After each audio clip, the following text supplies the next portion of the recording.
Hi, I'm Rose59. Today I'm going to show you how to make a live edge cutting board.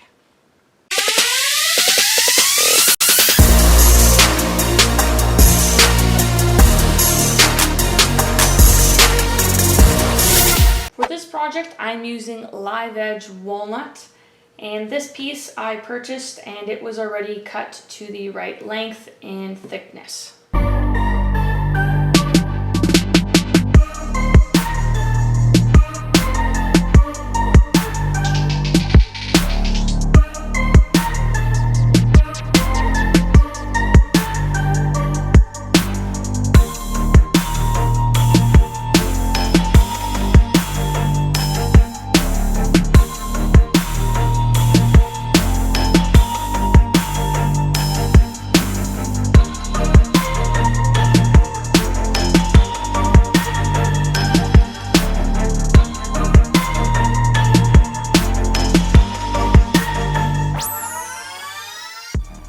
Thanks for checking out this video.